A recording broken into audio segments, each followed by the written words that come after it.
Since the fall of Roe v. Wade, Republicans have banned abortion in 14 states and restricted it in more. But when given the chance, voters have overwhelmingly supported ballot initiatives to protect access to the procedure. This election year, abortion will again be a defining issue. Laura Barón-Lopez reports from the battleground of Michigan, where Democrats plan to keep reproductive health care front and center. You found it? Great job. Raised in a deeply religious and conservative household, Annie Sharkis stayed out of politics until the Supreme Court overturned Roe v. Wade. I gathered signatures. We, helped organize like a rally. I gave a speech at one, started going to like coffee hours and things like that with our local politicians, just getting more involved because I didn't want my kids to look back at this point in time and say like, okay, well, what did you do? And I couldn't tell them that I did nothing. Now, abortion access is protected in Michigan, but voters are still thinking about it. Even though it's not on the ballot in Michigan this time around, do you still think that it is a top issue for a lot of voters? Even if we're not worried about it in our state in particular, yeah, it's definitely something that people are using to gauge how they're voting. The stay-at-home mom of two who lives in the suburbs of Detroit isn't excited to vote for Joe Biden, but Annie thinks he will ultimately make access to abortion safer. With voting for Joe Biden, it is hard because I'm not a single-issue voter. I don't specifically identify as Democrat or Republican. While I will vote for him, I wish that there was another option. Do you think that you could ever vote Republican again? I don't think that I would with the current direction that the Republican Party is going. I am so far from identifying with what they want to happen that I don't see it ever happening.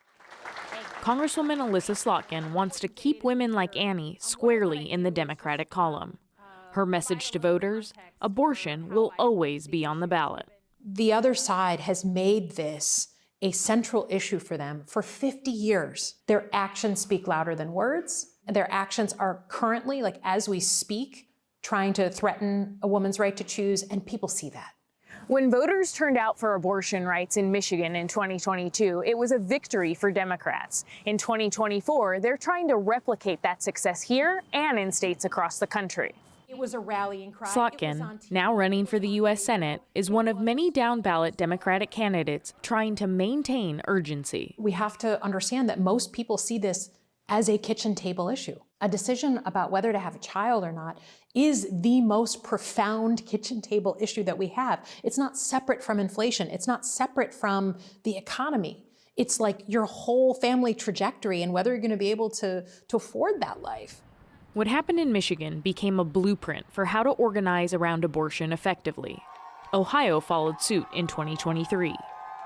Now, the right to an abortion will be on the ballot this November in 3 states, including Florida, which currently bans any kind of termination after 6 weeks of pregnancy. And similar initiatives could end up on the ballot in up to 9 other states this year, including the battlegrounds of Arizona and Nevada. What happened in 2022 wasn't an anomaly. Back in Michigan, state activists like Shanae Watson-Whitaker, who works for the nonprofit Reproductive Freedom for All, were instrumental in mobilizing voters in 2022. 2 years later, she's sharing that strategy. Michigan, for a lot of folks, has been like a North Star. We specifically and intentionally had conversations with Black clergy, with clergy from other denominations, sat them down and talked about reproductive freedom. What people forget are that clergy are humans. They've experienced loss, miscarriage loss, they've had abortions. We believe in God and we believe in Jesus. And at the same time, we believe that government should not interfere with a woman's right to choose. Meanwhile, Republicans who cheered the Supreme Court's reversal of Roe are struggling to find their footing. In March, the presumptive GOP nominee, Donald Trump, spoke favorably of a national 15-week abortion ban. People are really, even hardliners are agreeing, seems to be 15 weeks, seems to be a number that people are agreeing at. Then last month, he flip-flopped, saying states could decide for themselves. The states will determine by vote or legislation or perhaps both, and whatever they decide must be the law of the land, in this case, the law of the state. Still, some top Republicans in Congress support the national 15-week ban and measures that would make it a crime to transport minors across state lines for an abortion without parental consent. Thank you, Wisconsin. More recently, Trump told Time magazine he'd allow states to both monitor pregnancies and prosecute those who violate abortion bans. Republicans keep handing Democrats this issue every election cycle. It never seems to be out of the political picture. Nolan Finley is the conservative opinion editor at the Detroit News. What exactly would you like to see either the presidential nominee Donald Trump lay out or other Republicans across the board in terms of the specific policy towards abortion? I would like them to stay away from a federal policy. I think that was the point of the Dobbs ruling. But I think the Nikki Haley solution of let's all sit down and find out where we can agree in terms of a point in the pregnancy where we're going to say, you've had time to make your choice. Whether it's 6, 15 weeks. 15, maybe 20, wherever, somewhere in that range where people can settle and say, this is fair. This allows people time to make their decision. This allows you to deal with rape and incest, etc. But it also prevents, something I think most people would be opposed to, and that's abortion in the last month or so of pregnancy. For voters we spoke to in Lansing, they're heeding calls that abortion is an issue to turn out for in November. Michigan voters, they recognize that this is an issue that goes beyond the borders of the state of Michigan. I think we have all found out that we cannot rest on our laurels, that we must come out and vote for the right people.